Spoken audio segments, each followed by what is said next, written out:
I thought I was just spending the night at my friend's house, but when his mom looked at me and whispered, "If you stay, I'll make it worth every second," everything changed. I hadn't planned on staying long that evening. It was supposed to be simple, just another weekend study session at my friend's house. Books, notes, maybe some late-night jokes to ease the boredom. That was the expectation. But life has this strange way of rewriting the script when you least expect it. When I walked through the front door, my friend greeted me with his usual grin, but he was already in a rush. His phone kept buzzing, and his mother was reminding him not to be late. Within minutes, he was out the door, leaving me in the living room, backpack in hand, and a faint sense of confusion hanging in the air. His mother turned toward me then. She was dressed casually, her hair tied loosely back, but there was something effortlessly graceful about her presence. I'd known her for years, always my friend's mom, always polite exchanges, warm smiles, but distant enough to never cross into familiarity. Yet that night, when she noticed the awkward hesitation in my stance, she tilted her head slightly and said, "Don't rush off. You're welcome here." The way she said it carried more weight than I expected. It wasn't just politeness. It felt like an invitation. I followed her into the kitchen, where the air was filled with the comforting smell of fresh coffee and something faintly sweet, maybe vanilla, maybe the last trace of whatever she had been baking earlier in the day. The late afternoon sunlight poured in through the lace curtains, scattering patterns across the wooden counter. She moved with ease, setting down her mug, asking if I'd like something to drink. I nodded, still a little uncertain of how long I should stay. But when she handed me the glass of water, her fingertips brushed mine, just for a second, light as air, yet enough to spark a ripple of awareness that I didn't quite know how to handle. We made small talk. At first, it was the usual, my studies, how my parents were doing, whether I'd eaten. She had that attentive way of listening that made you feel every word you said mattered. I found myself answering more fully than I normally would, explaining classes, the pressure of trying to figure out my future. She smiled softly, as if she understood more than she let on. There was kindness in her eyes, but also something else, something quieter, harder to name. As the minutes passed, I began to relax. The house was unusually still without my friend around. The only sounds were the faint ticking of a wall clock and the occasional rustle as she shifted her weight against the counter. It felt less like a friend's home and more like a space suspended in time, where nothing existed beyond that moment. When I finally mentioned I should probably head out, she rested her hand lightly on my shoulder, a gentle, deliberate touch that made me pause. "Stay a little longer," she said with a calm certainty, her voice low but steady. "There's no rush." And though I couldn't explain why, I didn't argue. The hours stretched longer than I expected. With my friend gone, the house felt strangely quiet, every corner filled with a calm I wasn't used to. His mom seemed completely at ease with my presence, moving around the kitchen as though it were the most natural thing in the world to have me sitting there. She poured herself a glass of wine, then glanced at me. "Do you want some juice? Or maybe tea?" she asked, smiling gently. Her voice carried that mix of care and authority mothers often have, but there was also a softness beneath it, something warmer, something almost inviting.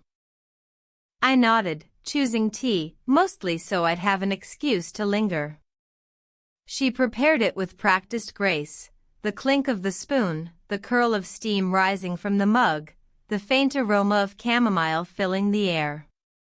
When she handed it to me, her fingers brushed mine again, subtle, almost accidental, yet somehow deliberate.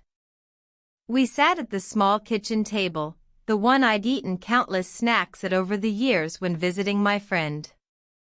But this time, it felt different.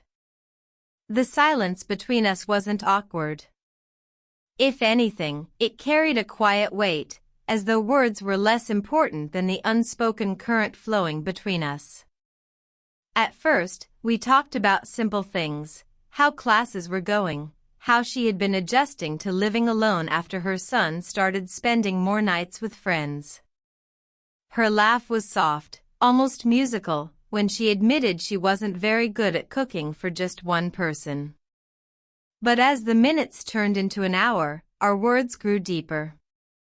She told me, almost offhand, about the loneliness that sometimes crept into her evenings, how the house could feel too big, too silent. Her voice didn't break, but there was a faint tremor there, the kind that comes from honesty rather than weakness. I found myself leaning forward, elbows resting on the table, listening more intently than I ever had before.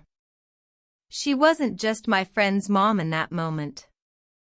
She was a woman, strong, graceful, and quietly vulnerable in a way I'd never seen. Her eyes caught mine once, and for a brief second, she didn't look away. That gaze carried more truth than any of her words, and I felt my chest tighten with something I couldn't yet name. Then, it happened. We both reached for the dish in the center of the table, a small plate of cookies she had set out earlier. Our hands touched, skin against skin. I froze, but she didn't withdraw right away.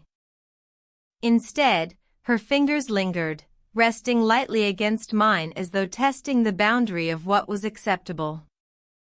Time seemed to stretch in that instant. The hum of the refrigerator filled the silence. The faint ticking of the clock above the stove grew louder. My heart beat in my ears, and when she finally pulled her hand back, the space between us felt charged with something new. She cleared her throat lightly and smiled, though her eyes betrayed more than her words. "Take it," she said softly, motioning to the cookie. I obeyed, but the taste barely registered. Because no matter how sweet it was, it couldn't compete with the warmth that still lingered on my skin from her touch. And in that quiet kitchen, surrounded by nothing but shadows and soft lamplight, I realized something had shifted, subtle, undeniable, and irreversible. The evening moved gently, like a song slowing toward its softer verses. I had lost track of time, my tea long gone cold, but I didn't want to admit it was late. Something about the way she leaned against the counter, arms crossed loosely, head tilted as she listened, made me forget about clocks and obligations. Still, I eventually stood, brushing my hands against my jeans. "I should probably head out," I said, though even as the words left me, I felt the reluctance behind them. She raised an eyebrow, her lips curving into the faintest smile. "You don't have to go just yet." The way she said it wasn't commanding, it was light, almost playful, yet it carried a weight I couldn't ignore. She turned toward the living room, gesturing casually with her hand. "Come on. Sit with me for a while. It's been ages since I've had company like this." I hesitated, only for a heartbeat, before following her. The living room was dimly lit, the only glow coming from a lamp in the corner, its shade casting soft shadows across the room. The faint smell of her perfume lingered in the air, mixed with the clean scent of freshly laundered cushions. She moved with a quiet confidence, settling onto the couch with the ease of someone fully at home in her space. I sat beside her, leaving just enough distance to be respectful, though not so much that the space didn't feel deliberate. She reached for the remote, scrolling through options before settling on an old movie. "This one's a classic," she said with a small grin. "You probably haven't seen it." I laughed softly. You'd be surprised. She pulled a blanket from the armrest, unfolding it with a flick of her wrists. Without asking, she draped it across both our laps. The fabric was warm, carrying the faint scent of fabric softener, and when her hand brushed mine beneath it, I felt the jolt immediately. Not accidental. Not rushed. Just there. The movie played, but I couldn't focus on the screen. Every sense was tuned to her presence, the way her arm rested lightly against mine, the rhythm of her breathing, the occasional shift of her body closer when she adjusted her position. Once, she tucked a loose strand of hair behind her ear, and I caught myself watching the movement more closely than I should have. She noticed, because when her eyes flicked toward mine, she didn't look away. The silence stretched between us, heavier than the dialogue playing on the television. I swallowed, my throat suddenly dry, and shifted slightly to hide the nervous energy sparking inside me. She smiled faintly, like she had caught me in a thought I wasn't ready to admit aloud. "Comfortable?" she asked softly, her voice low, almost teasing. I nodded, though comfortable wasn't the word. It was electric. She adjusted the blanket again, her hand brushing mine a second time, and this time, she left it there a moment longer. Just enough for me to feel the deliberate weight of her touch.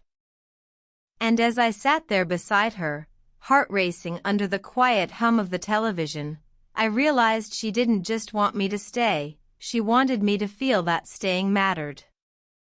The movie flickered on the screen, scenes passing without really landing in my mind. I couldn't recall the dialogue, couldn't follow the plot. All I could focus on was her, the way the glow from the television played across her face, softening her features, highlighting the quiet curve of her lips, the depth of her eyes when she turned slightly toward me. I shifted in my seat, trying to appear casual, but the blanket made every small move feel noticeable. Her arm brushed against mine again, and this time neither of us adjusted to create space. It felt intentional, the kind of closeness that was never spoken aloud but impossible to ignore. She let out a small sigh, not a tired one, but something heavier, as though she'd been carrying thoughts all evening. My chest tightened at the sound. "You're quiet tonight," she murmured, turning her head toward me. I swallowed, my throat suddenly dry. "I guess I just don't know what to say." Her eyes lingered on mine, steady and searching. "Then don't say anything. Just be here." Her words should have comforted me, but they only deepened the storm inside. Because being here, beside her, wrapped in warmth, drowning in silence that felt louder than any noise, meant admitting something I wasn't sure I should admit. Minutes passed, though they felt stretched and weighted. I kept my gaze fixed on the television, but I could feel her watching me. That gaze pulled at me, stronger than any force I'd ever known. Finally, I turned toward her. And in that second, everything shifted. Her eyes didn't dart away. They held mine, unwavering, filled with a kind of tenderness I didn't expect, mixed with something unspoken, something almost dangerous in its honesty. My chest rose and fell quickly, and before I could stop myself, the words slipped out, softer than a whisper, "Being around you, it feels different." The air between us stilled. She didn't speak right away. Instead, she reached out slowly, deliberately, and rested her hand on my arm. Her touch was firm but gentle, grounding me in the moment. It wasn't the touch of a mother to her son's friend, it was something else, something layered with meaning she didn't put into words. Her thumb brushed lightly over the fabric of my sleeve, the motion almost absent-minded, yet intimate enough to make my pulse quicken. She could have laughed it off. She could have shifted the conversation away. But she didn't. She let the silence stretch, her hand steady against me, as though the quiet was safer than any reply.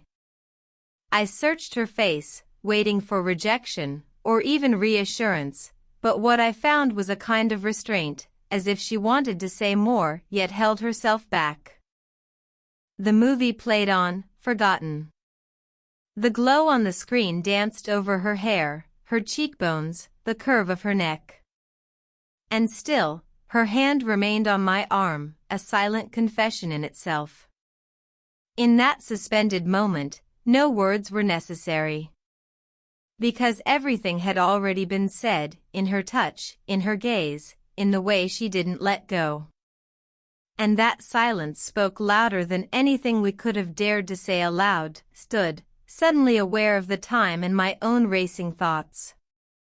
I should probably go, I said again, though my voice sounded uncertain, even to me.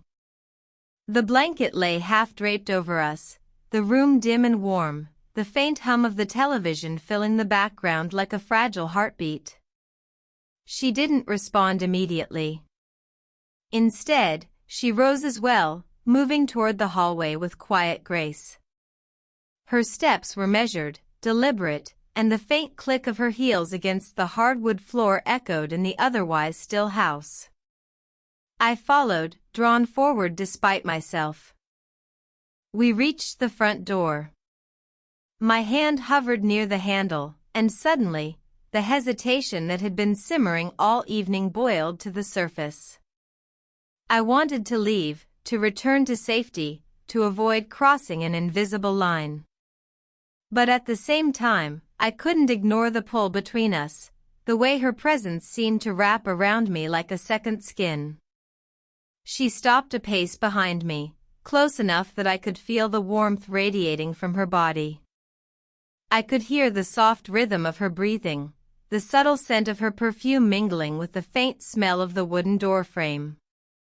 Then, in a voice that was low and unhurried, she spoke, words that made my chest tighten in ways I couldn't have prepared for. If you stay, I'll make it worth every second. I froze. Her eyes lifted to mine, steady and confident, but beneath the assurance, there was a vulnerability I could almost touch. Her fingertips brushed the back of my hand as if testing a line I wasn't sure I wanted to cross. The words lingered between us, heavier than any sound could be. Everything about her, the tilt of her head, the softness of her lips, the quiet strength in her stance, demanded a response I wasn't ready to give. And yet, at that moment, I realized I didn't want to step away. I exhaled slowly, heart hammering in my chest. The hallway seemed narrower, the air thicker, and the distance between us both terrifying and electrifying. I was aware of every small detail, the faint creak of the door, the gentle rustle of her clothing as she shifted slightly, the way her eyes never left mine. Time seemed to suspend itself. One choice lay before me, to retreat into safety, or to stay, to acknowledge the invisible thread that had drawn us together throughout the evening. Her hand rested lightly against the back of mine again, warmer this time, firmer. It was an invitation and a challenge all at once.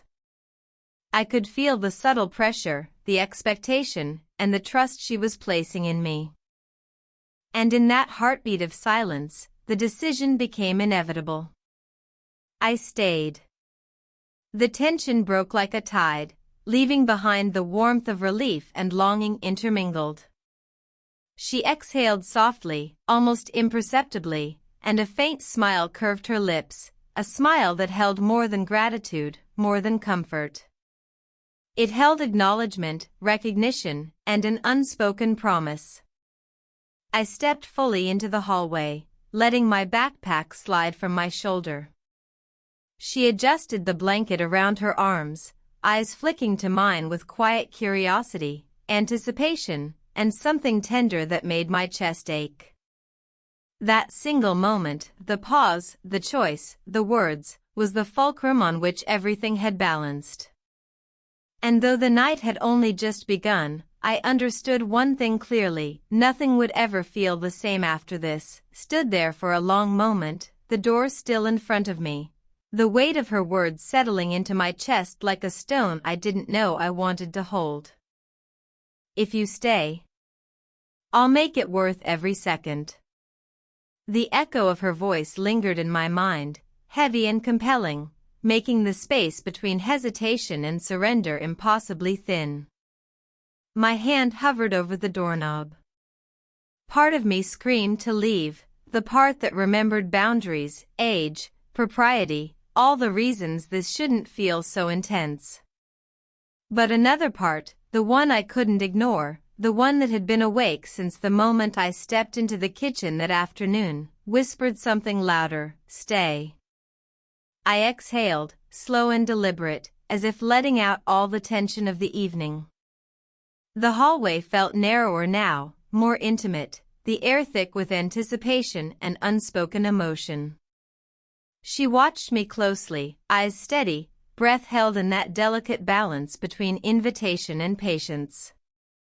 Finally, I dropped my hand to my side, letting the decision settle into my bones. I stayed. Her lips curved into a quiet, almost imperceptible smile, and she exhaled in relief, a soft, almost inaudible sound that vibrated with unspoken gratitude. It wasn't just relief for me staying, it was a recognition of the choice I had made, the trust one had given. She stepped closer, closing the narrow space between us with a gentle, purposeful grace. I felt her hand brush against mine, lingering just enough to communicate what words could not. My pulse quickened, but the nervous energy was tempered by a warmth, a safety I hadn't expected to feel. The tension that had been taut between us all evening began to dissolve, replaced by something more profound: connection. We returned to the living room, the dim lamp casting soft, golden light over the couch. She sat down first, and I followed, keeping my movements slow, deliberate, aware of the space I was claiming in her world. The blanket draped across our laps again, and this time there was no hesitation when our hands met beneath it. Fingers intertwined naturally, almost instinctively, as though this closeness had been waiting for the entire evening to find its form. She leaned back slightly, allowing her head to rest briefly against the back of the couch, and I felt a surge of protectiveness and tenderness. Her hair brushed against my arm, and without thinking, I reached up, letting my fingers smooth it back, careful and reverent. She closed her eyes for a moment, a soft sigh escaping her lips, and the simple intimacy of the gesture filled the room with warmth. The television played on, unnoticed, its glow reflecting faintly in her eyes. Silence wrapped around us, comfortable and unforced, punctuated only by the occasional shift of a hand, a gentle squeeze, a shared breath. In that quiet, I understood the depth of what had begun, not a rush toward something fleeting, but a deliberate, careful acknowledgement of the bond forming between us. And as I settled into the couch beside her, hands still linked, I realized that staying wasn't just about the moment or the words she had spoken. It was about choosing her, and in choosing her, choosing to let myself feel, fully and honestly, in a way I hadn't dared before. In that warm, quiet living room, everything changed. The living room had settled into a quiet rhythm. The television played softly, though neither of us paid attention. Shadows stretched across the walls, mingling with the golden glow of the corner lamp, casting everything in a warm, forgiving light. I sat beside her on the couch, our hands still intertwined beneath the blanket, each finger resting naturally against the other as though they belonged there. She shifted slightly, leaning just enough that her shoulder brushed mine. The contact was subtle, but it sent a ripple of awareness through me, a reminder of the choice I had made to stay, and the vulnerability we had allowed ourselves to share. She let out a soft sigh, resting her head lightly against the back of the couch. Her hair brushed against my arm, a delicate weight that felt grounding, comforting, and thrilling all at once. We didn't speak for a long while. The silence wasn't uncomfortable, it was alive. It carried the weight of every glance, every touch, every word unspoken throughout the evening.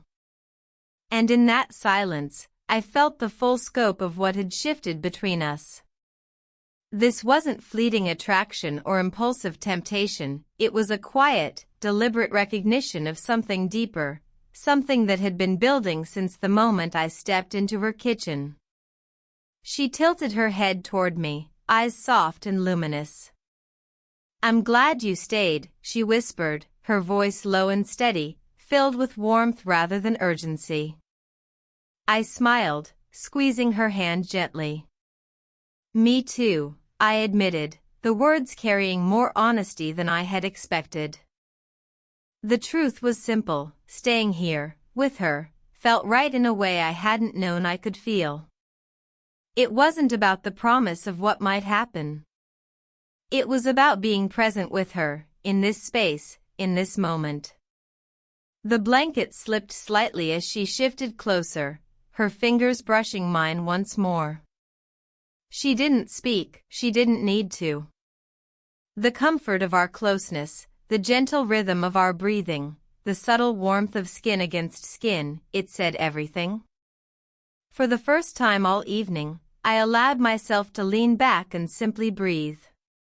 She did the same, and for a moment everything outside that room, the expectations, the social norms, the cautious hesitations, faded. All that mattered was the connection we had chosen to acknowledge, the bond that had grown quietly, patiently, between us. We spoke softly then, about trivial things at first, the plot of the movie, the oddities of her day, memories that made us smile. But even the casual talk carried intimacy, a gentle weaving of trust and understanding. Every laugh, every pause, every lingering glance deepened the comfort, the familiarity, the unspoken affection. When the night grew late and the quiet deepened, I realized the profound truth of what had unfolded. This was more than attraction. It was care, respect, and a recognition that sometimes love doesn't arrive in a rush, but in measured, intentional steps. As we sat there, side by side, hands entwined, I felt a sense of calm I hadn't known before. The story didn't need a grand gesture or dramatic declaration. Its beauty lay in the quiet certainty of choosing each other, even amidst the uncertainties of the world outside. And though tomorrow would bring its own questions and challenges, for now, we existed in this moment, together, present, and connected. Everything had changed, yet nothing needed to be rushed. It was enough.